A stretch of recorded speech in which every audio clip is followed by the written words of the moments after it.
पश्चिम बंगालमध्ये इतक्या वर्षानंतर आज या विजयाच्या दिशेने भाजपची घोडदौड बघायला मिळते। ईशान्येतले राज्य असतील नाही तर पश्चिम बंगाल असेल तर ते होताना दिसतंय। खरंच आहे प्रसन्नजी, मला असं वाटतं केरळ बद्दल भारतीय जनता पक्षाला काहीसं वाईट वाटलं असेल, कारण लोकसभेमध्ये भाजपच्या मतदानाची टक्केवारी 20 पर्यंत गेली होती। 20% मतं मिळणं केरळमध्ये ही खरं तर आनंदाची गोष्ट होती। त्या आधारावर पुढचे मनोरथ रचली गेली असतील, त्यांना फारसं काही स्थान मिळालेलं दिसत नाही। खरं तर मला काँग्रेसचा विजय अजिबात छोटा ठरवायचा नाही, पण केरळमधली डाव्यांची माघार ही खरं तर पिनराई विजयन यांच्या नेतृत्वाबद्दल प्रश्नचिन्ह निर्माण झाल्यामुळे झालेली दिसते। मोठा वाटा तो आहे। कोविडमध्ये ज्याप्रमाणे शैलजा यांनी परिस्थिती हाताळली, त्यांना छोटं करण्याचे प्रकार जे डावे करत नाहीत ते पिनराई विजयन यांनी केलेले दिसतात। आता केरळमधला मुख्यमंत्री कोण, महाराष्ट्राशी परिचित असलेले रमेश चेन्नीथलाका हा मुद्दा देखील महत्त्वाचा आहे।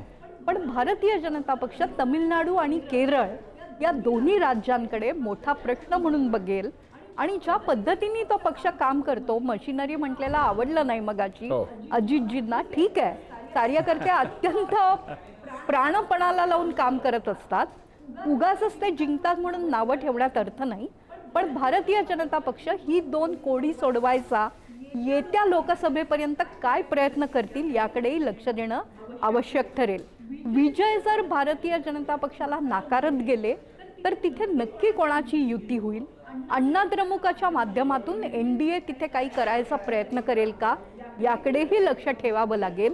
पण आज भारतीय जनता पक्षाला पश्चिम बंगालमध्ये निर्विवाद यश मिळतंय असं दिसत असताना या दोन दक्षिणेतल्या राज्यांनी मात्र पक्ष अजून सर्वत्र पसरलेला नाही, त्यासाठी काहीतरी करावं लागणार आहे असा संदेश दिलाय, जो खरंच भारतीय जनता पक्षाच्या दैदिप्यमान पश्चिम बंगालच्या यशामध्ये थोडासा मिठाचा खडा त्यांना वाटत। मॅडम, फक्त 27 ठिकाणी आम्ही तिथं लढतो आणि AIADMK वरती आमचा इथं निश्चितपणे भर आहे।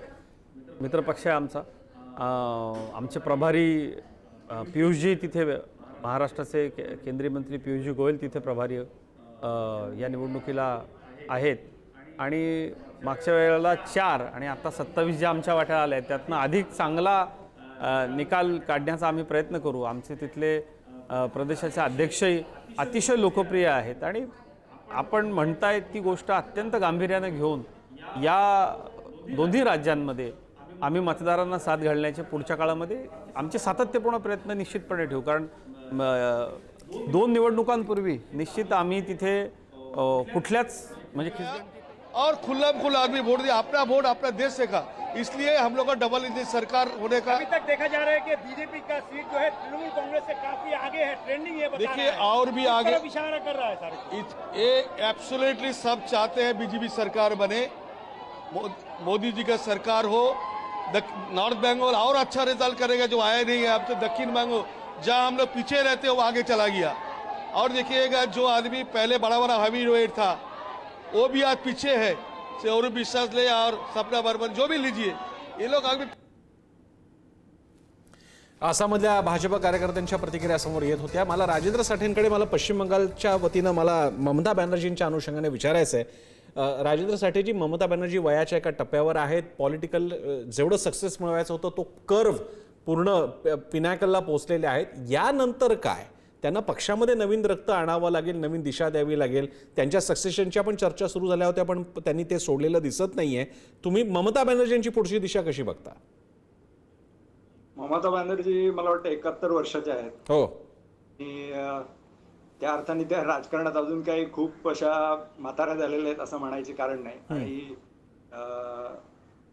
सगळ्यात महत्त्वाची गोष्ट अशी आपण लक्षात घ्यायला पाहिजे, आज भारतीय जनता पक्षावर सगळेजण अर्थातच प्रशंसेला तो पात्रच आहे, म्हणजे बंगालमध्ये त्यांनी ज्या पद्धतीचं यश मिळवलं। पण दुसऱ्या बाजूनी जर बघायचं झालं, ऑब्जेक्टिव्हली जर बघायचं झालं तर मोदी सरकारने ज्या पद्धतीने बंगालची लढाई प्रतिष्ठेची केली आणि असं म्हटलं जातं की जवळपास तिथे सर्व प्रकारची ताकद लावली, म्हणजे असं विनोदाने म्हटलं गेलं की तिथे फक्त F-35 किंवा सुखोई किंवा रफाल तैनात करायचं बाकी राहिलेलं होतं।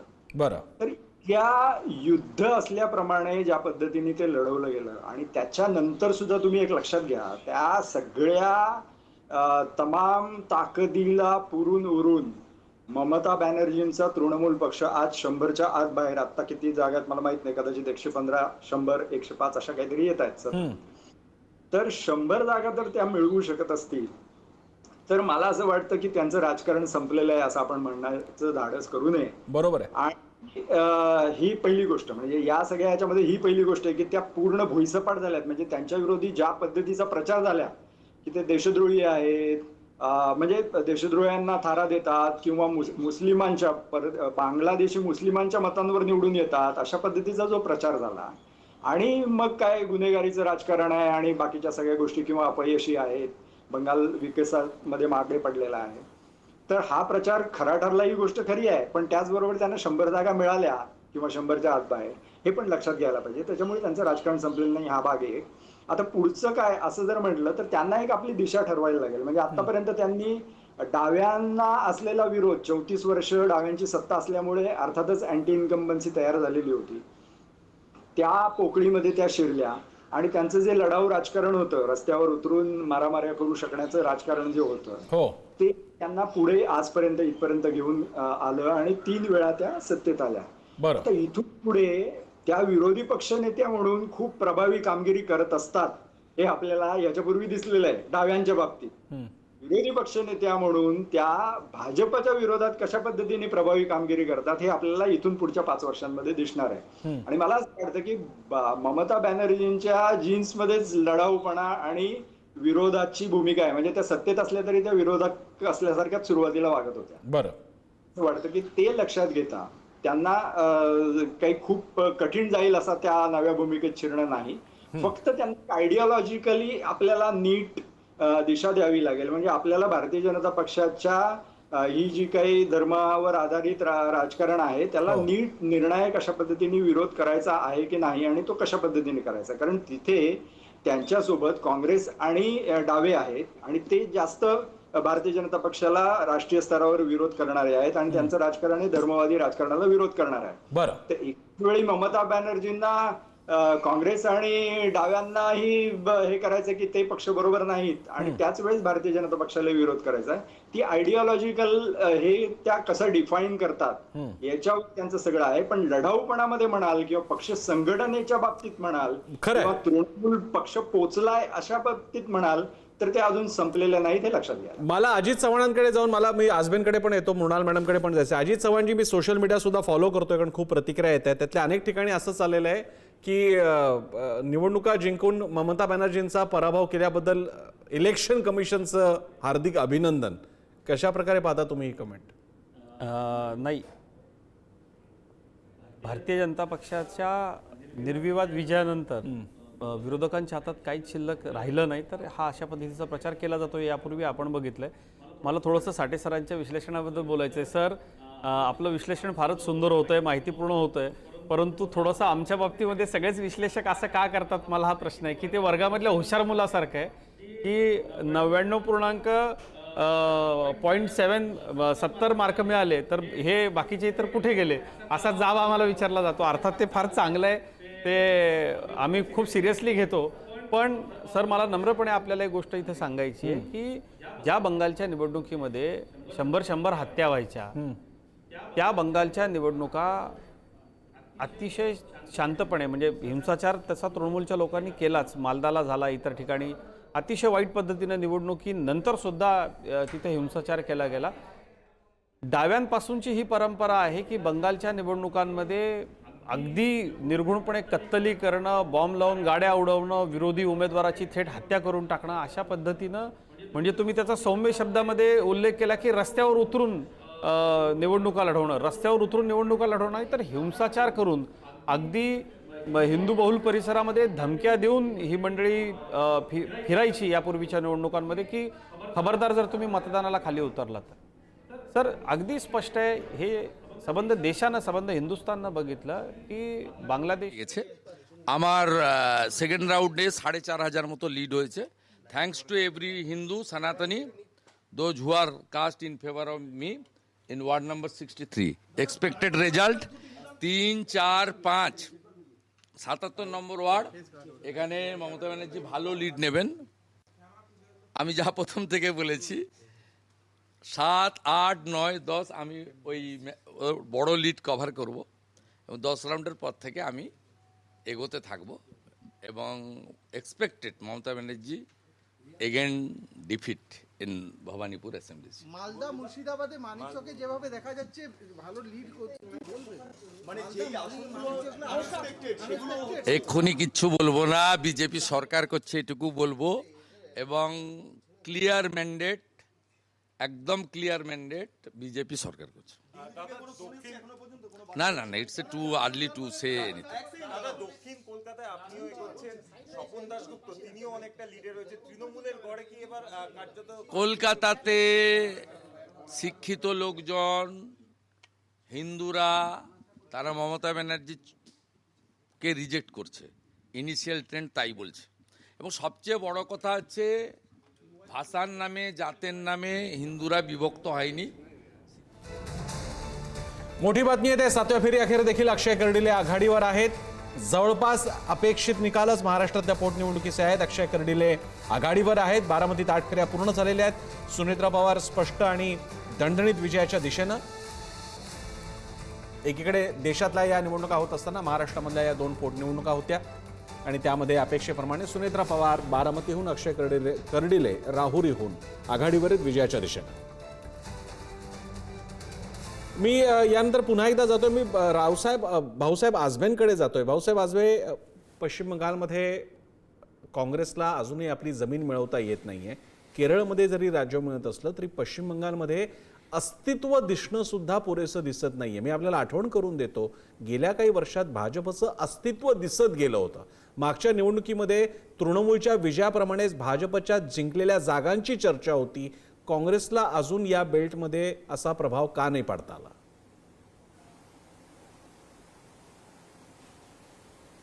नाही, गेल्या काही वर्षांमध्ये म्हणजे खरं तर लेफ्ट पार्टीची दीर्घकाळ तिथं सत्ता होती, जवळपास 34 वर्ष। त्यानंतर ममता बॅनर्जी आल्या, UPAच्या काळामध्ये वेगळ्या अशा पद्धतीचे अलायन्स पार्टनर म्हणून काही अडचणी होत्या आणि त्यामुळे हे खरंच आहे की काँग्रेस तिथे पिछाडीवर आहे किंवा आम्हाला तिथं नव्या पद्धतीने बांधणी करावं लागेल। पण यातला दुसरा जो भाग आहे की ती स्पेस आता भाजपनं घेतली आणि त्यासाठी भाजपच्या मशिनरीचं आणि या सगळ्या गोष्टीचं सगळे जे काही कोड कौतुक करतात त्याच्यामध्ये एक गोष्ट महत्त्वाची लक्षात घ्यायला हवी की हा विजय किंवा हे जे काही यश भाजपने मिळवले हे केवळ भाजपचं नाही आहे, तर भाजप बरोबर भाजपचे जे सहकारी आहेत, उदाहरणार्थ ED, CBI आणि त्यापेक्षा सगळ्यात मोठा जो सहकारी आहे इलेक्शन कमिशन। म्हणजे या निवडणुकीमध्ये 27 लाख मतं, सुरुवातीला 91 लाख मतं त्यांनी डिलीट केली, त्यानंतर 27 लाख मतं जी आहेत ते डिलीट केली आणि पहिल्यांदा पश्चिम बंगालमध्ये लॉजिकल डिस्क्रिपन्सी नावाची गोष्ट आणली। AI सॉफ्टवेअरद्वारे थोडा नावामध्ये बदल असेल तर ते नाव चुकीचं आहे असं करून त्यांनी ती नावं ड्रॉप केली। म्हणजे जवळपास 12% मतदार जे आहेत त्यांना मतदार यादीतून हुसकावून काढण्याचं काम जे आहे ते इलेक्शन कमिशननं केलं। सो या सगळ्या गोष्टींचा जो परिणाम आहे, जो बिहारमध्ये पण आपण पाहिला आणि आता आसाम आणि बंगालमध्ये पण आपण पाहतोय, तर इलेक्शन कमिशनचं जे वर्तन, ज्या पद्धतीनं जी कार्यपद्धती आहे त्यामुळे एक फेअर ग्राउंड शिल्लक राहिलेलं नाहीये आणि त्याच्यामुळे भाजपा पुढे गेलेली दिसते। हा सगळ्यात महत्त्वाचा गंभीर असा जो फॅक्टर आहे तो आपण पाहिला पाहिजे। त्याच्यामुळे भाजपची ही जी काही ग्रोथ किंवा ह्या ज्या काही गोष्टी देतात त्या संपूर्णतः नैसर्गिक आहेत किंवा खूप ऑर्गॅनिक पद्धतीने होत आहेत असं नाहीये। तर लोकशाही संस्थांवरती मारा करून म्हणजे ज्या पद्धतीने अगदी राष्ट्रपतींपासून राज्यपालांपासून सगळी जी यंत्रणा, सगळी जी मंडळी, ममता बॅनर्जी आमच्या जरी विरोधात असल्या तरी ज्या पद्धतीने त्यांच्या विरुद्ध या सगळ्या गोष्टींचा वापर केलेला होता त्याचा हा परिणाम आहे। ह्या फॅक्टरचा आपण विचार करणं फार गरजेचं आहे। मृणाल मॅडमना मगाशी काही एक मुद्दा मांडायचा होता। मृणालजी, सन्नाजी, एकच मिनिट फक्त बोला। अजितजी बोला। इतर प्रवक्त्यांचं मी समजू शकतो। भाऊसाहेब, आपण UPSCचा अभ्यास केलेले स्टुडंट आहात आधी, मला सांगा असं कसं होतं म्हणजे निवडणूक आयोगानं जी काढून टाकलेलं जे मतदार आहे ते भारतीय काँग्रेसचं आहे किंवा भारतीय जनता पक्षाचा त्याला फायदा आहे कसं? म्हणजे हे आपण TV वरती असं सगळं बोलता। दुसरं मला सांगा, निवडणूक आयोग एकच आहे ना, बरोबर आहे? तो बंगालमध्ये वेगळा आहे, तो केरळमध्ये वेगळा आहे, तो तमिळनाडूमध्ये वेगळा आहे का? मग जिथे आपण निवडून येत आहात त्या ठिकाणी निवडणूक आयोग काय काँग्रेसच्या समर्थनात काम करणारा असा वेगळा निवडणूक आयोग आपण आणलाय का? कसं आहे, भाऊसाहेब याच्यामुळं ना लोक नाही, त्या बाबतीत अजित चव्हाण, त्या बाबतीत थिअरी अशी आहे की छोटी राज्य तुम्ही पास देता, छोटी राज्य तुम्ही विरोधकांना पास म्हणून देता, मोठी राज्य राखून ठेवता. केरळमध्ये सातत्यानं आम्ही कष्ट करतो, आम्ही हल्ल्यांना तोंड देतो, हिंसक हल्ल्यांना तोंड देतो, आमच्या कार्यकर्त्यांच्या हत्या झालेल्या आहेत, त्या ठिकाणी आम्ही सातत्यानं प्रयत्न करतोय. भाऊसाहेब नाही हो, काय होतं माहिती का, हे लोकांना पटत नाही. आणि माझे मित्र म्हणून माझा आपल्याला सल्ला आहे की लोकांना हे सगळं हास्यास्पद वाटतं, हे बरोबर ठीक नाही. आहे. मला एकच यंत्रणा मृणाल आहे. मॅडमकडे जाण्यापूर्वी असं कसं होऊ भाऊसाहेब, शकतं? मृणाल मॅडमकडे जाण्यापूर्वी भाऊसाहेब उत्तर मला देऊ द्या. बोला बोला. प्रसन्नजी, अजित माझे मित्र अजित यांनी एक महत्वाचा प्रश्न विचारला की जी मतं डिलीट केलेली आहेत ती भाजपला जाणार नव्हती, हे कशाने ओळखलं. खरं तर याच्यावर फार संशोधन करण्याची गरज नाही. अजितजींना माझी विनंती आहे की त्यांनी नेटवरती सर्च करावं या संदर्भाने. तुम्हाला असं लक्षात येईल की जी नावं डिलीट झालेली आहेत ती बरोबर अशाच बूथ मधली आहेत, अशाच सोशल सेगमेंटची आहेत की जे भाजप विरोधी मतदान करतात. नाही, भाजप विरोधी सरळ सरळ मग तुम्ही नाव घ्या ना की बांगलादेशी घुसखोरांची मतं काढून टाकले का, हा योगायोग असं असेल तर निश्चितपणे आता याच्यावर मुद्दा असा आहे की बांगलादेशी आणि रोहिंग्यांच्या मतदानावर 2014 पासून याची स्वप्न काँग्रेस आणि मित्र पक्ष पाहतात का भाऊसाहेब? अजितजी 2014 पासून भाजपा सत्तेमध्ये आहे. त्यांना लोहपुरुष म्हणायला फार आवडतं अशा अमित शहा जे आहेत ते गृहमंत्री आहेत. प्रश्न असा आहे की गेल्या 12 वर्षामध्ये तुम्ही किती घुसखोरांना बाहेर काढलेले आहे, किती घुसखोरांची यादी तयार केलेली आहे, आणि घुसखोर तुम्ही तुमची इतका काळ सत्ता असताना घुसखोर येतातच कसे? पोलीस स्टेशन यादी तुम्हाला पाहायला मिळेल. लांब कशाला जायचं, आपण महाराष्ट्रात नवी मुंबईमध्ये बसलोय. नवी मुंबई पोलीस आयुक्तालय दर महिन्याला माझं संपू द्या जी. अजितजी संपू द्या माझं. तर मुद्दा असा आहे की घुसखोरीचा आसाममध्ये आणि बंगालमध्ये घुसखोर असं नरेटिव्ह तयार करणं, आपले जे नागरिक आहेत वर्षानुवर्षांपासून जे नागरिक आहेत, म्हणजे अहो जे अमर्त्य सेन ज्यांना नोबेल पुरस्कार आहे, जे आपले प्रसिद्ध अर्थशास्त्रज्ञ आहेत, त्यांच्याकडे हे विचारायला गेले होते तुम्ही नागरिकत्वाचा पुरावा दाखवा. त्याच्यामुळे हे घुसखोरीचं जे नरेटिव्ह आहे ते केवळ भीती दाखवण्यासाठीच आहे. आणि त्यामुळे दुसरा राहिला मुद्दा जो आहे की हे केरळमध्ये आणि तामिळनाडूमध्ये का घडत नाही. केरळ आणि तामिळनाडूमध्ये सिंगल डिजिट क्रॉस करणं हाच तुमचा प्रॉब्लेम आहे. तिथे तुम्ही इलेक्शन कमिशनचा काय उपयोग करून घेणार आहात? सो त्याच्यामुळे मुद्दा असा आहे की इलेक्शन कमिशनचा जो पॅटर्न आहे, कोणाची नावं वगळली आणि काय कारणासाठी वगळली, हे तपशील जर पाहिले तर आपल्याला लक्षात येतं की हे जे टार्गेट आहे ते काही भारतीय जनता पक्षाच्या हातात नाही ना करणाऱ्या मतदारांवरतीच टार्गेट मला काही वेळेची मर्यादा आहे. मला दोन शेवटच्या प्रतिक्रिया घ्यायच्या आहेत. आत्ताची चर्चा थांबवण्यापूर्वी दोन शेवटच्या प्रतिक्रिया, दोनच प्रतिक्रिया. मृणाल नांदिवडेकर आणि राजेंद्र साठे. पक्ष म्हणून या देशातल्या यंत्रणांवर राजकीय पक्षांनी आपापलं राजकारण जरूर करावं, पण या देशातल्या यंत्रणा अमक्याच्या बट्टीत झाल्या आहेत हा आरोप करणं थांबवावं. निकाल वेगवेगळे लागत असतात. मतदार याद्यांचं पुनरीक्षण, त्याबाबत सर्वोच्च न्यायालयाने व्यक्त केलेली मतं, हे सगळं गृहीत धरून पुढची पावलं टाकावी लागतील. काँग्रेस पक्ष वाढावा अशी नागरिक म्हणून प्रत्येकाचीच इच्छा आहे, पण ते करताना या वितंडवादातून काहीही साध्य होत नाही, हे कृपा करून आता लक्षात घेतलं पाहिजे. यातला सर्वाधिक महत्त्वाचा मुद्दा माझ्या दृष्टीने ममता बॅनर्जी यांचा आहे. मोदी यांना आव्हान देऊ शकणारे जे काय नेते भारतात होते त्यात ममता बॅनर्जी हे अत्यंत आघाडीवरचं प्रमुख नाव होतं. पण आज या क्षणी मला असं नमूद करावंसं वाटेल की अत्यंत उत्तम शक्ती असतानाही ममता बॅनर्जी यांनी पक्षात शिरलेल्या काही वावदुकांना शक्ती देण्याचा, सांभाळण्याचा प्रयत्न केला.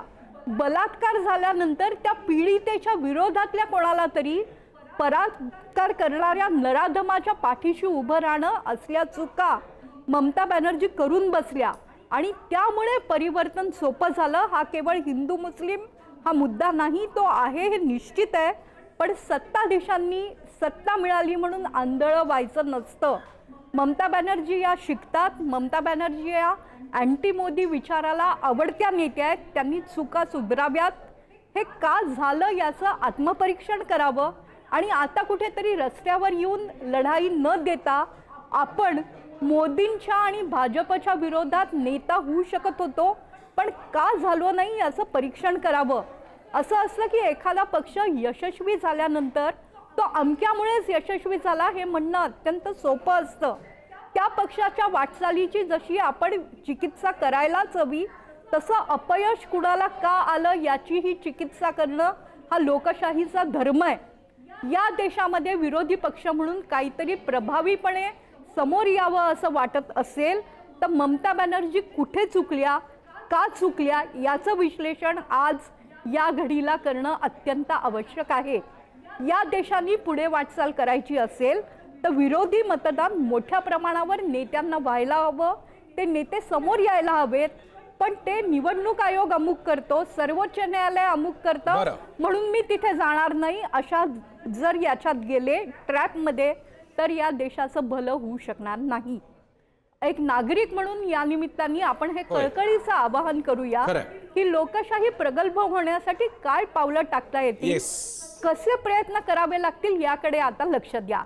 राजेंद्र मतयंत्रांवर आरोप संपवण्यापूर्वी राजेंद्र साठे आपली प्रतिक्रिया 5 राज्यांच्या निवडणुकांबद्दल आपली कमेंट. 5 राज्यांच्या निवडणुकांमध्ये बंगालमध्ये भारतीय जनता पक्ष हा विजयी ठरणार, म्हणजे ज्या पद्धतीची तयारी त्यांनी केलेली होती हे जवळपास नक्की होतं खरं तर. पण त्यांना ज्या पद्धतीचं यश मिळालेलं आहे ते निर्विवाद नाही आहे, हे मी पुन्हा एकदा सांगतो. तृणमूल काँग्रेस भुईसपाट झालेला नाही. एक दुसरी गोष्ट अशी की तमिळनाडूमध्ये अत्यंत अनपेक्षितरित्या विजय यांना यश मिळालेलं आहे. कारण काल परवाचे जरी तुम्ही पेपर काढून बघितले, हिंदू किंवा इंडियन एक्सप्रेस, तिथे विजय यांना 10 किंवा 15 जागा दिल्या जात होत्या, म्हणजे ज्या वृत्तांतांमध्ये. त्याच्या याच्यामध्ये ते 100 जागा जर घेत असतील तर हा एक प्रचंड मोठी लाट होती आणि ती विश्लेषकांना समजली नाही किंवा ते त्याच्याविषयी बोलायला घाबरत होते असं म्हणायला पाहिजे. आणि निश्चितपणे ते समोर आणलेलं होतं. 2 वर्तमानपत्रांना समजलं नसलं तरी एका पोलस्टरला ते उत्तमरित्या लक्षात आलेलं होतं. बरोबर आहे, पण त्या पोलस्टरचे पूर्वीचे निकाल काही वेळेला चुकीचे पण ठरलेले होते. त्याच्यामुळे पोलस्टरच्या निकालांमध्ये जरा हे असतं. माझं असं म्हणणं आहे की जे हिंदू किंवा इंडियन एक्सप्रेस सारखे पेपर होते त्यांना कळलं नाही, ठीक आहे, ऍक्सिसला कळलं ही चांगली गोष्ट आहे. माझं असं म्हणणं आहे की त्यांना ज्या पद्धतीचं यश मिळालं ते अनपेक्षित होतं आणि त्याच्यामुळे तिसरा ध्रुव हा या राजकारणामध्ये निर्माण झालेला आहे आणि त्याच्यामुळे तमिळनाडूचं राजकारण कायमसाठी बदललेलं आहे, लक्षात घ्यायला पाहिजे. केरळमध्ये जी स्थिती आहे ती तशीच राहिलेली आहे, म्हणजे काँग्रेस पुन्हा सत्तेत आलेली आहे आणि डावे त्याचे विरोधक असणार आहेत. भारतीय जनता पक्षाला अजून शिरकाव करता आलेला नाही. मी फक्त 2 मुद्दे थोडक्यात मांडतो. नॅरेटिव्हच्या संदर्भामध्ये आता चर्चा झाली की बलात्कार आणि ममता बॅनर्जी यांच्या विरोधात वातावरण जाणं. मला नेहमी एक असा प्रश्न पडतो, मी एक पत्रकार म्हणून, की हे नॅरेटिव्ह बंगालमध्ये ममता बॅनर्जींच्या विरोधात जातं पण बिल्किस बानोंच्या बलात्कार करणाऱ्यांना सत्कार केले जातात आणि तरी सुद्धा ते गोष्ट भारतीय जनता पक्षाच्या विरोधात जात नाही. किंवा उत्तर प्रदेशामधले जे बलात्कार असतात ते जे असतात त्याची जी चर्चा होते तरी सुद्धा ती भारतीय जनता पक्षाच्या विरोधात जात नाही. हे आपण नीट लक्षात ठेवलं पाहिजे. हा फरक जो आहे हा कशामुळे घडतो, याच्यात मीडियाचा पण काही रोल आहे का, किंवा ज्या पद्धतीची चर्चा केली जाते आणि पुढे आणली जाते हे पण आपण लक्षात घेतलं पाहिजे. आणि सगळ्यात शेवटचा मुद्दा शासकीय म्हणजे निष्पक्ष यंत्रणांना वापरण्याच्या संदर्भातला, निवडणूक आयोग असेल किंवा बाकीच्या यंत्रणा असतील. मला असं म्हणायचंय की या यंत्रणांमुळे भारतीय जनता पक्ष जिंकला असं कोणालाही म्हणायचं नाही आणि तसं जर काँग्रेस म्हणत असेल तर ती आत्मवंचन आहे, म्हणजे फसवणूक आहे. मुद्दा असा असतो की ग्राउंडला भारतीय जनता पक्षाच्या दिशेने एक वातावरण तयार होत असतं, त्याला सहाय्यभूत या यंत्रणा होतात. या यंत्रणा निष्पक्ष असणं अपेक्षित असतं, त्या निष्पक्ष भूमिका बजावत नाहीत वेळोवेळी आणि भारतीय जनता पक्षाला सहाय्य करतात असा आरोप आहे आणि त्याच्यात भरपूर त्याच्याबाबतचे पुरावे दिले गेलेले आहेत. एवढंच याच्यातलं म्हणणं आहे. काँग्रेस जर का सर्वस्वी असं म्हणत असेल की हे फक्त निवडणूक आयोगामुळे भाजप जिंकले तर ते चुकीचं आहे. पण त्याचबरोबर भारतीय जनता पक्षाने हे पण लक्षात घ्यायला पाहिजे की त्यांना या सगळ्या यंत्रणांचा फायदा झालेला, म्हणजे त्यांनाही सांगण्याची गरजच नाही कारण त्यांनी ते वापरून घेतलेले आहेत असाच विश्लेषकांचा आरोप आहे. तर त्याच्यामुळे हे 2 भेद नीट लक्षात घेतले पाहिजे असं मला वाटतं. आपल्या या चर्चेच्या सध्याच्या या राऊंडमध्ये आपण इथे थांबतोय. आपल्याला सगळ्या मान्यवरांनी वेळ दिला, सगळे प्रवक्ते, या सगळ्यांचे आभार. कारण आता आपण थोडं बातम्यांकडे वळावं लागेल. महाराष्ट्रभरातल्या सुद्धा घटना घडामोडी आपल्याला आहेत. त्यानंतर संध्याकाळी पुन्हा एकदा आपण भेटणार आहोत या सगळ्या विश्लेषणाचं. पण आता मात्र येणारी अपडेट अशा आहेत की संध्याकाळी 6:30 वाजता पंतप्रधान मोदी पक्षाला संबोधित करतील, देशासमोर सुद्धा आपली भूमिका मांडतील. नेहमीप्रमाणे अशा पक्षाच्या विजयानंतर दिल्लीच्या मुख्यालयात सेलिब्रेशन होत असतं, भाजपचं उत्साह साजरा होत असतो आणि तोच आपल्याला पाहायला मिळेल. यावेळचा विजय खास आहे कारण यावेळी पश्चिम बंगालमध्ये सरकार येत आहे. ते पश्चिम बंगाल की जिथून येणारे श्यामाप्रसाद मुखर्जी हे भाजपच्या म्हणजे तेव्हाच्या जनसंघाच्या संस्थापकांपैकी एक होते आणि ज्या राज्यामधला विजय इतक्या वर्षांमध्ये हुलकावणी देत होता, प्रचंड काळ जावा लागला, त्यानंतर आज हे दिवस पाहायला मिळत आहेत आणि त्यामुळे हा स्पेशल विजय आहे, खास विजय आहे आणि ते पाहायला मिळेल आपल्याला आजच्या या त्यांच्या रॅलीमध्ये, त्यांच्या या सभेमध्ये. संध्याकाळी 6:30 वाजता पंतप्रधान मोदी येणार आहेत भाजप मुख्यालय दिल्लीत.